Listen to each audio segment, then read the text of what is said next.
Welcome back to Studio 5. So in this season of wish lists, overcrowded malls, presents galore, how can we help our families and our kids overcome the want of Christmas? Studio 5 relationship coach Matt Townsend has 4 things to consider, things we need to remember, because it is so easy this time of year to get overwhelmed with all the things we need, things we want. Do you guys smell cologne? Because I do. Just say, once again, you guys have never smelled so great. I smell hot. We should do cologne taste to smell test every day on the show. It tastes horrible, but it smells delicious. Yeah. Matt was spraying a little bit down there, you know? The want is a huge deal. And how do we teach these kids that they can't have everything they think they want? Right? Yeah. So we're going to talk about the wants. And this time I went out of my way to make an acronym of want. 4 keys to kind of help your kids deal with the want, right? Okay. Rule number 1, you have your kids walk in someone else's shoes. Now, the way to do that is let them really taste what wanting looks like.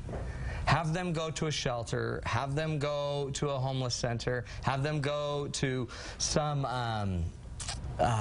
we went to a study abroad, kind of, and took kids where they saw what real poverty looks like. A humanitarian mission. A humanitarian mission or something like that. But if you can give somebody a taste for what real poverty looks like, then you're into starting to break up what a want is. A want, a lot of times, is something a kid thinks they need, but is really just a want. It's a desire. And the problem with it is we're getting marketed wants constantly.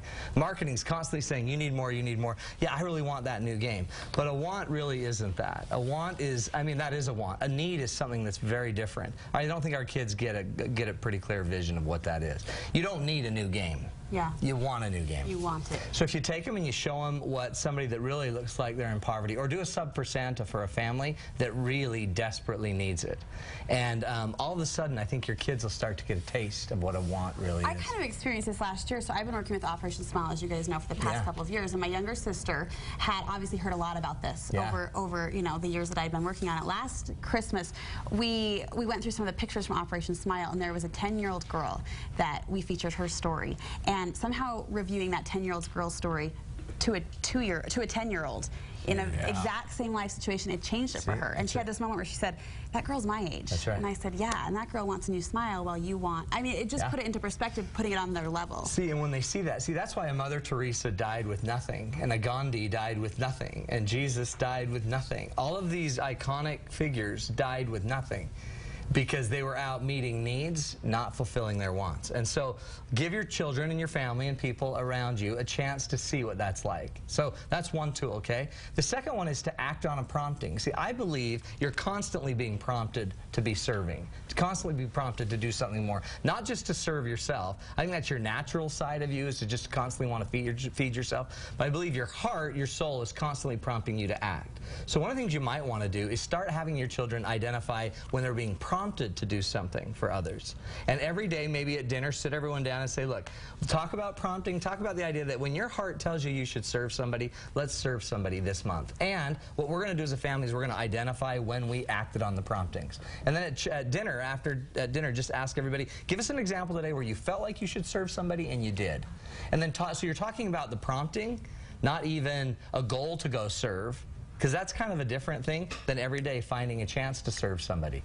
And then give them an activity. Everybody think of somebody in our neighborhood or our family that really needs some special attention this week.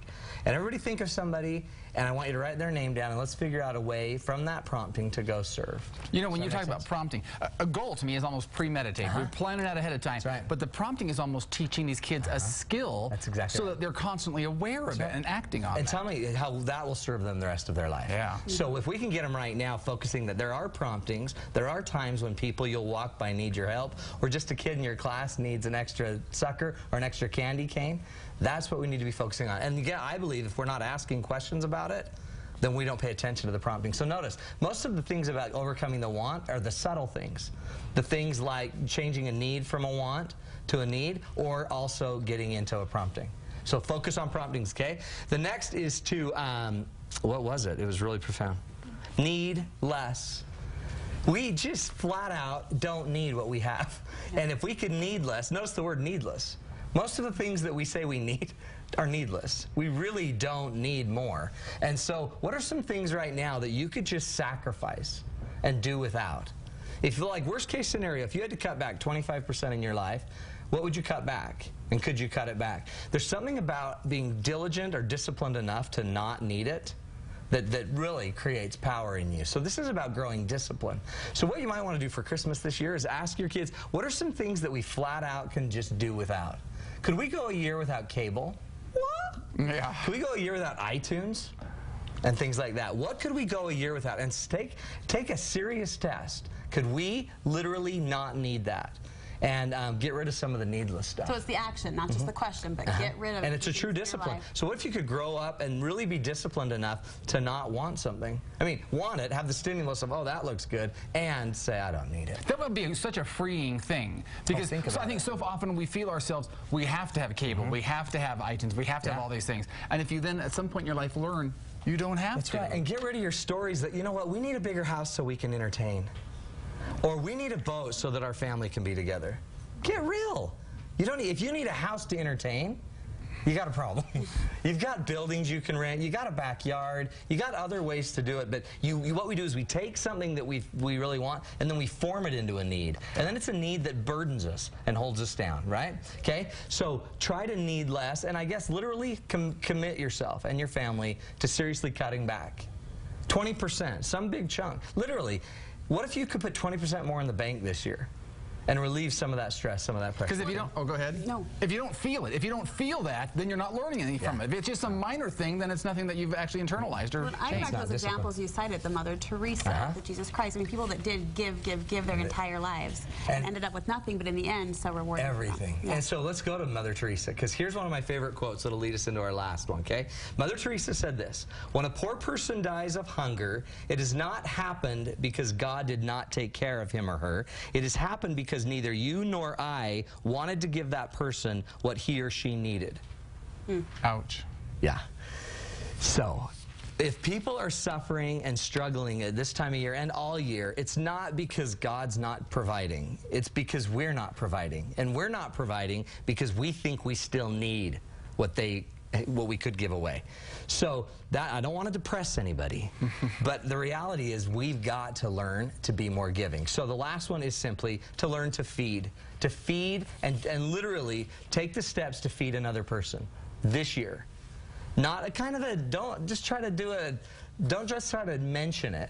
And don't just try to like quickly pass by it so we can have a big party on Christmas Day. Let's truly see who we can feed. And don't think feeding somebody takes money.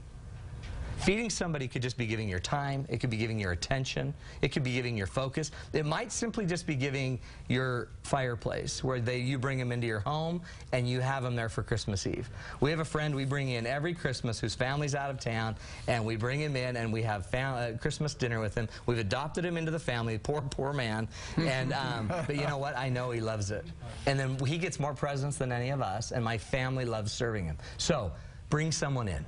Okay, let people into your life, and if you let people into your life, you'll see the wants of Christmas dissipate. Yeah.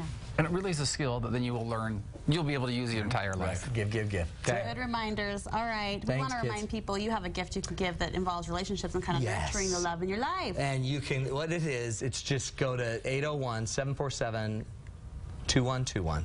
Townsend Relationship Center, and we're giving away those free consults, those free coaching sessions, 1 free hour with anybody that you need help with. What a good time of year to do that. New year, new starts, new life. Thanks, Matt. Thanks. When we come back on